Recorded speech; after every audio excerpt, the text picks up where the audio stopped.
안녕하십니까? 예, 오늘은 지혜 문학의 마지막 편인 코헬렛을 보도록 하겠습니다. 코헬렛은 그 첫머리에 다윗의 아들로서 예루살렘의 왕이었던 선지자의 말이라고 시작을 하기 때문에 다윗의 아들인 솔로몬 왕으로 저자를 암시하고 있습니다.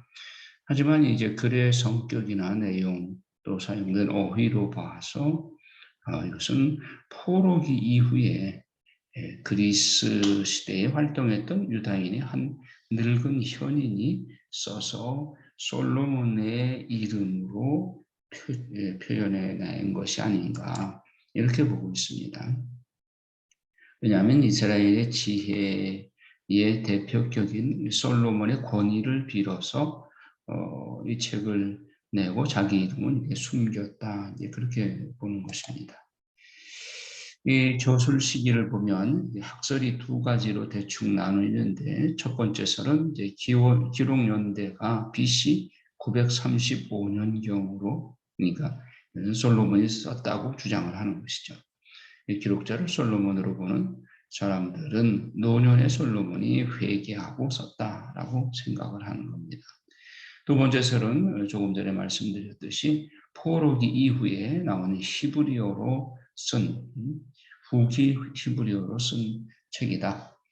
사용된 어휘는 페르시아의 아람어와 그리스의 영향을 그리스 말의 영향을 받아서 또 기원전 2세기 중엽에 쓴 전도서의 필사본 단편이 꿈난 공동체의 그 동굴에서 발견되었고 기원전 2세기 말에 살았던 집회에서 저자가 전도서를 알고 있었다는 것을 봐서 적어도 그 전에 썼을 것이다. 그래서 기원전 3세기경에 아마도 250년경이라고 그러면 셉뚜아진타 70인령이 나올 때 그때쯤 썼을 것이다. 이렇게 추정을 하는 겁니다. 그 목적을 보면 기록연대를 935년경으로 보는 설에서 볼 때는 해 아래 새로운 것이 없고 모든 것이 다 되지만 이 세상이 하느님의 섭리 아래에 있다는 것, 이것이 전도서의 주제이다. 즉 코헬렛의 주제이다. 인생은 하느님을 떠나서는 아무 의미가 없고 하느님께서 우리 삶의 참 의미임을 주장을 합니다. 하나님을 모를 때에는 자족하며 사는 운명론적인 그런 인생이 전부인 것처럼 보이지만 하나님이 모든 일을 심판하실 분이기 때문에 하나님을 경외하고 그 명령을 지키는 것이 사람의 본분이라고 말하고 있습니다. 이 일의 결국을 다 들었으니 하느님을 경외하고 그의 명령들을 잘 지킬 것이다. 이것이 사람의 본분이다. 하느님은 모든 행위와 모든 은밀한 일을 선악간에 다 심판하시리라. 이게 코헬렛의 결론이죠. 그런데 이제 그런가 하면 두 번째로 기록 연대를 포로기 이후로 보는 설의 입장에서는 이 코헬렛이 잠언에 지당했던 내용들, 즉 인과응보적인 사상을 밑에 깔고 있는 잠언의 사상을 비판을 하고 있습니다. 이론적으로는 그 선한 사람이 상을 받고 악한 사람이 벌을 받는다 하는 것이 이론적으로 맞는데 그러나 실제로는 그렇지 않더라. 악한 사람이 오히려 떵떵거리고 잘 사는 경우 선한 사람이 고생고생하고 하는 것을 실제로 현실에서 보지 않느냐. 그래서 그 전도서의 그 밑바탕을 이루고 있는 인과응보적인 사상을 상당히 비판하고 있습니다. 코헬렛은 헬레니즘과 같은 외래 사조가 밀려오는 새로운 시대에서 기존의 지혜 문학이 지닌 허점, 즉 인과응보적인 사상이죠. 이거를 비판하고 있습니다. 그래서 코헬렛의 저자가 자주 쓰는 말이 나는 보았다. 즉 현실 속에서 보았다. 그래서 나는 알았다. 즉 인과응보적인 그 철칙이 잘 안 맞는다는 것을 봤다. 코엘렛은 실제적인 경험과 냉정한 관찰을 통해서 자문위에 나타나는 전통적인 지혜의 한계와 단순한 인과응보 논리의 허구성, 세상의 불공평과 또 왜곡된 현실들을 지적하고 있습니다. 특히 인간의 종말인 죽음에 부딪혀서 좌절하고 있는 인간의 갖가지 모습을 보여줌으로써 인간의 모든 업적과 소유가 궁극적인 가치를 지니지 못하는 하나의 상대적인 것일 뿐이다 라는 것을 말해주고 있습니다. 그래서 코엘렛은 창조주 하느님만이 절대 가치를 지니시고 있고 모든 것을 하느님이 좌지우지하신다. 그래서 그분을 경외하면서 그분이 주시는 시간과 장소에서 하느님의 그 선물을 가지고 최선을 다해서 기쁘게 살아가야 한다. 이걸 일깨워주고 있습니다. 결국 인간의 한계에 몸부림치면서 신앙에 매달린 이 코엘렛은 궁극적으로 빛과 구원을 던져주시는 하느님만이 우리가 믿고 기대해야 할 대상이다 하는 걸 말해주고 있죠. 배경을 보면 솔로몬의 삶은 정말 극과 극을 달렸습니다. 솔로몬은 유일무이한 지혜를 하느님으로부터 받아서 예루살렘에 가장 지혜 있는 사람이었죠.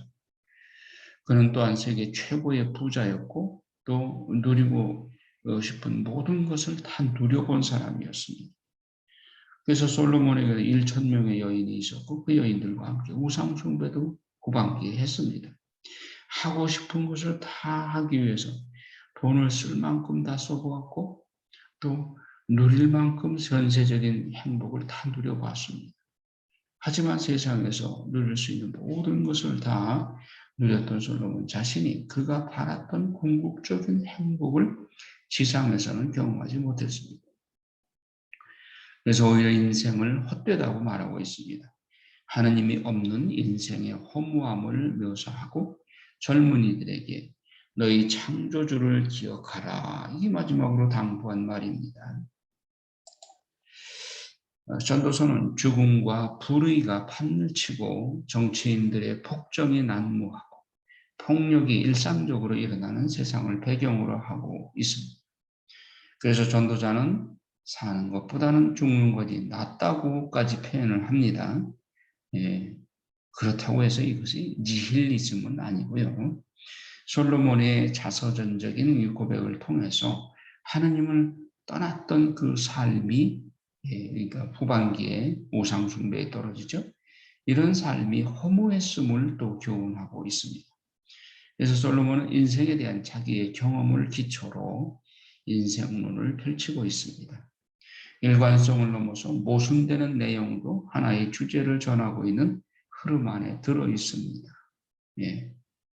유다 전승에 따르면 아가서는 솔로몬이 젊었을 때, 잠언은 중년기에, 전도서는 인생의 말년에 기록했다고 말하고 있습니다.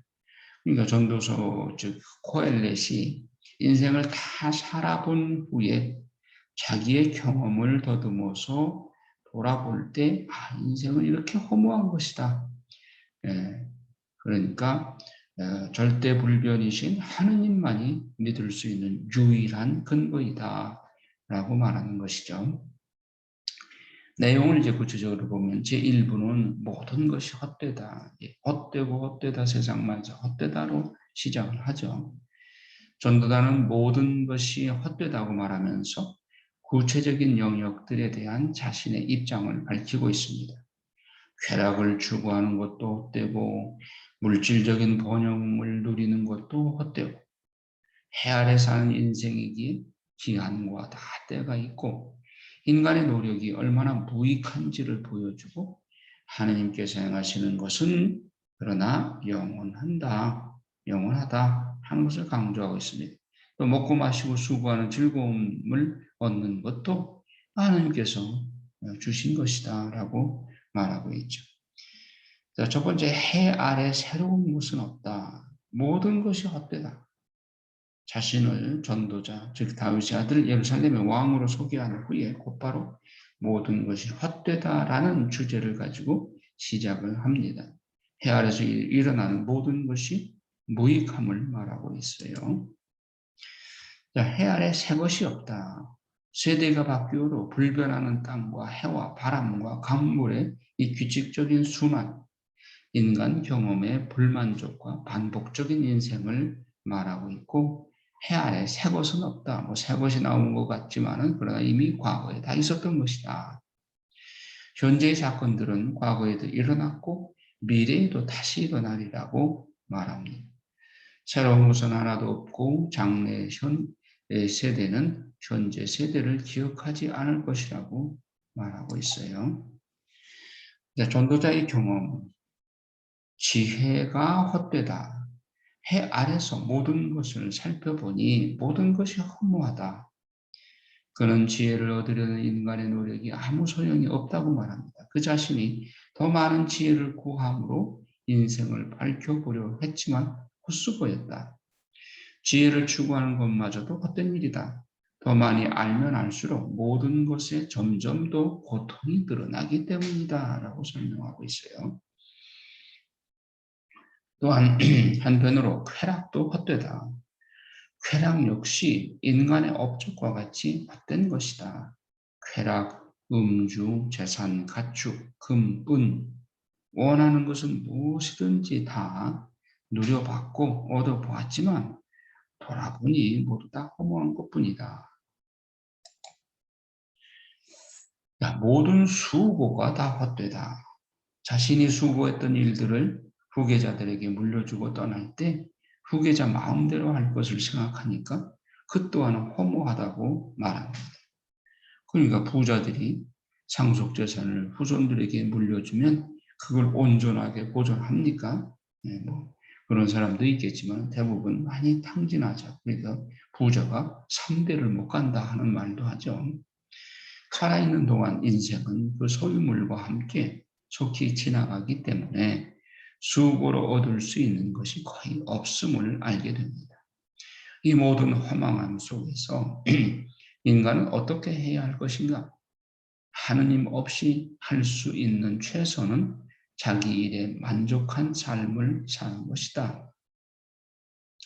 그러나 경건한 사람은 진정한 만족과 영원한 보상을 경험하게 된다. 하느님 안에서 우리는 참된 행복을 누릴 수 있다. 세상 모두가 다 허무하고 헛된 것이니까 절대 불변인 하느님께만 의지해라 이거죠. 전도자의 관찰은 만물에는 하느님의 다 정한 때가 있다. 모든 일의 때가 있다. 날 때가 있고 죽을 때가 있고 심을 때가 있고 뽑을 때가 있다. 하느님께서 모든 것을 때를 따라서 아름답게 질서를 정하셨다. 하느님께서 하시는 일은 영원히 존속하게 될 것이다. 하느님은 사람들에게 영혼을 사모하는 마음을 주셨지만 우리는 내일 무엇이 일어날지 모릅니다. 결국 사람들은 하느님을 경외하는 수밖에 없고 사람이 자기가 하는 일에 즐거워하는 것보다 더 나은 것이 없다. 그러니까 즐거워하되 하느님 안에서 누리라 그러죠. 자, 온갖 학대, 현실에서 일어난 온갖 학대. 도움을 기대할 수 없는 학대받는 자들을 보면서 살아있는 자보다 죽은 자가 더 낫고 그보다 아예 출생하지 않는 자가 더 낫다고 합니다. 이것은 그 당시의 사회 삶이 어지러웠다는 것을 반영하고 있죠. 자, 헛된 수고의 헛됨보다 만족함이 더 낫다. 혼자 사는 것보다 두 사람이 같이 사는 것이 더 낫고 서로 돕고 사는 것이 더 유익하다고 말을 합니다. 두 사람이 누우면 따뜻하고 세 겹줄은 쉽게 끊어지지 않는다. 공동생활이 더 행복하다 하는 것을 말하는 것이죠. 또 왕도 헛되다. 부귀영화, 권력, 권세도 권불십년이라고 그러잖아요. 왕도 헛되다. 완고하고 나이 많고 어리석은 왕보다 가난하지만 지혜로운 소년이 낫다고 말하고 있습니다. 그리고 약속을 신중히 해라. 하나님 앞에서 신중히 서원을 하고 서원했으면 빨리 이행해서 약속을 지켜야 한다. 약속을 지키지 않음으로써 인해 입술로 죄짓지 말고 오직 하느님을 경외하라고 명합니다. 또 재물과 하느님의 선물에 대해서 말을 하는데 재물을 사랑하는 자, 또 풍요로움을 사랑하는 자, 부귀에 집착하는 것은 헛된 일이고 왜? 그 모든 것이 헛된 것이니까. 장수하다 할지라도 장수한다 할지라도 행복을 보지 못하면 헛되다고 합니다. 그 고생하면서 오래 사는 것이 무슨 의미가 있겠습니까? 오늘날 정말 100세 시대라고 하지만 식물인간 상태로 100살까지 사는 것이 무슨 의미가 있겠어요? 전도자는 헛된 수고가 무슨 유익이 있겠는가? 무엇이 인간 행복의 본질이고 그 후에 무슨 일이 있을지 누가 말해주겠는가 하고 외칩니다. 장수에 대해서도 회의적입니다. 재물과 부여와 존귀를 받아도 그것을 누리도록 장수하지 못하면 헛된 것이고 장수한다 할지라도 행복을 보지 못하면 헛되다고 한다. 전도자는 헛된 수고가 무슨 이익이 있겠느냐, 무엇이 인간 행복의 본질인가 하고 주장을 하고 있습니다. 제2부에서 전도자의 교훈이 나오는데 이제 해 아래 있는 우리 모두는 미래를 알지 못하고 또 모든 것이 다 하느님의 손 아래 있다는 것을 강조하고 있습니다. 그래서 때로 의인은 고통을 당하는 반면 악인은 번성하는 것처럼 보이지만 그러나 궁극적으로 볼 때 그것은 착각이다. 모든 사람들은 하나님과 하나님의 방법을 잘 이해하지 못하고 결국 의미 있는 삶을 살기 위해서는 젊은 날에 하나님을 기억해야 하고 야훼 하나님을 경외하는 것이 사람의 본분이라 하는 것을 강조합니다. 그러니 모든 것이 다 하나님의 손 안에 있다. 모든 것이 헛되지만 그러나 모든 것이 다 하나님 손 안에 있다. 자, 지혜자와 우매한 자를 대비하고 있습니다. 아무도 자기의 미래를 알지 못한다. 지혜자와 우매자의 비교 속에서 지혜 아래 있는 것이 유익하다고 주장을 합니다. 형통한 날에는 기뻐하고 공고한 날에는 되돌아보아라. 이 두 가지를 하나님께서 병행하게 하시어 사람이 그의 장래 일을 능히 헤아려 알지 못하게 하셨다. 잘 될 때는 기뻐하고 잘 안 되고 문제가 생길 때에는 생각해 봐야 한다. 무엇이 문제인가? 지나치게 의인이 되지도 말고 지나치게 악인이 되지도 말라고 합니다. 세상에 완전한 의인은 없고 다른 사람의 말을 마음에 두지 말라고 합니다. 힘을 다해서 일하라. 때와 기회는 모두에게 임하지만 사람은 자기의 때를 알지 못한다. 그리고 왕도 하느님이 세웠으니까 왕에게 복종하라. 왕의 명령을 지키라고 합니다. 왕은 자기가 하고자 하는 것은 다 행하고 명령을 지키는 자는 불행을 알지 못한다고 말합니다. 지혜자는 때와 판단을 분별합니다. 사람은 장래 일을 알지 못합니다. 자, 악인들과 의인들을 또 대비합니다. 악에 대한 징벌이 빨리 임하지 않으므로 악인들이 담대하기도 하지만 악인은 잘 되지 못하고 그날이 그림자와 같이 지나가고 맙니다. 의인들은 하나님을 경외하고 그래서 잘 될 것이다. 하지만 악인들의 행위에 따라서 벌을 받는 의인들도 있고 의인들의 행위에 따라서 상을 받는 악인들도 있다. 이것도 헛되다. 사람이 수고하는 중에 기쁨이 함께 있을 것이다. 해 아래서 하나님의 일은 사람이 능히 알 수 없다. 자, 모든 것이 하나님의 손안에 있다. 모든 사람에게 임하는 모든 일이 결국은 다 같다. 살아있는 개가 죽은 사자보다 낫다고 표현을 합니다. 산 자들은 죽을 줄을 알되 죽은 자들은 망각된다. 하나님께서 해 아래서 내게 주신 날에 사랑하는 아내와 즐겁게 사는 것이 내 복이다. 살아있는 동안에 힘을 다하여 말하여라. 때와 기회는 모두에게 임하지만 사람은 자기의 때를 알지 못한다. 예, 지혜가 그래도 지혜가 낫다 하는 지혜를 의인화시켜서 이렇게 말씀하고 있습니다.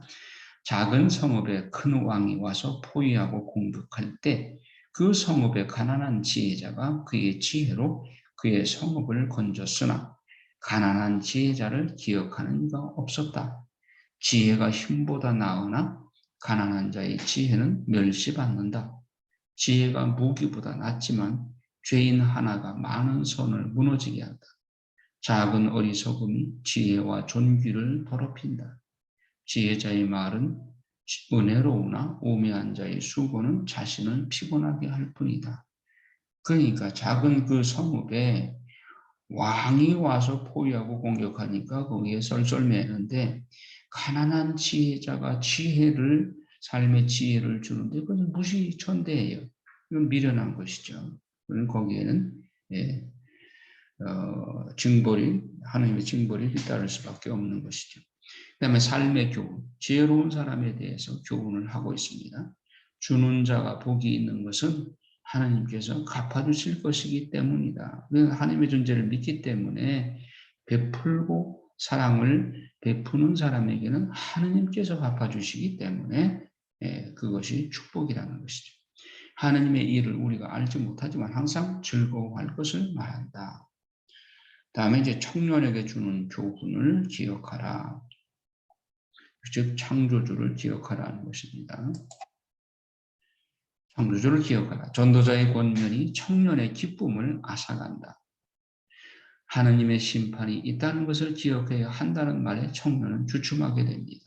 청년이여 내 어린 때를 즐거워하며 내 청년의 날들을 마음에 기뻐하며 마음에 원하는 길들과 내 눈이 보는 대로 행하라.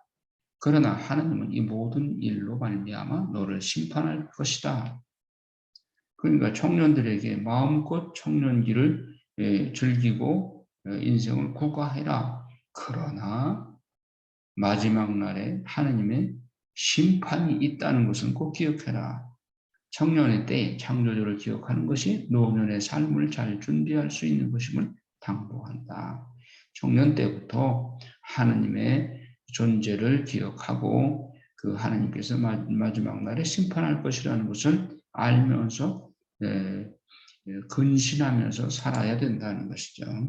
노년의 삶, 인간의 황혼기에 들었을 때 몸은 늙고 힘이 없고 즐거움이 다 사라질 때 작은 것에도 놀라며 머리가 휘어지고 정욕이 그치고 사람이 죽으면 조문객이 오고 갈 것이다. 생명줄이 풀려지고 장례를 치르고 그날이 오기 전에 창조주를 기억하라.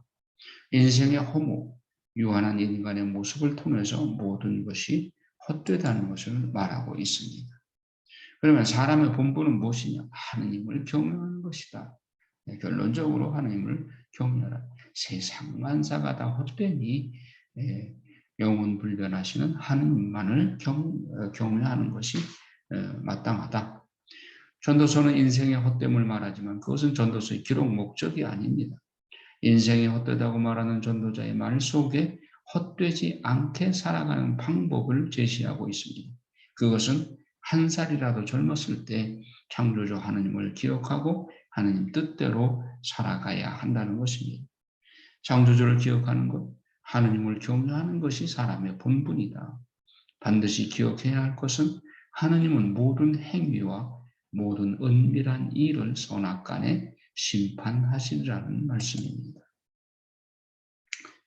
인생의 황혼기에 솔로몬은 그때까지 붙잡고 있었던 것을 다 내려놓습니다. 인생은 하나님께 달렸다는 것을 깨닫고 사람이 인생을 알 수 없다는 것을 인정합니다. 확실한 것은 모든 사람이 다 죽는다는 것, 그것뿐입니다. 불확실한 것 가운데에서 확실한 것을 추구할 때 솔로몬은 인생의 허물을 경험을 했습니다. 인생의 깨달음을 얻은 후에 솔로몬은 모든 인생들에게 하느님을 경외하라고 메시지를 전합니다. 일의 종국을 다 들었으니 하느님을 경외하고 그분의 말씀을 지키는 것, 이것만이 중요하다. 이것이 모든 사람의 본분이라. 하느님은 모든 행위와 모든 은밀한 일까지도 선악간에 심판하실 것이기 때문입니다. 여기서 결론적으로 코엘렛은 실제적인 경험과 냉정한 관찰을 통해서 잠언유에 나타나는 전통적인 지혜의 한계와 단순한 그 인과응보적인 논리의 허구성, 세상의 불공평과 왜곡된 현실을 지적하고 있습니다.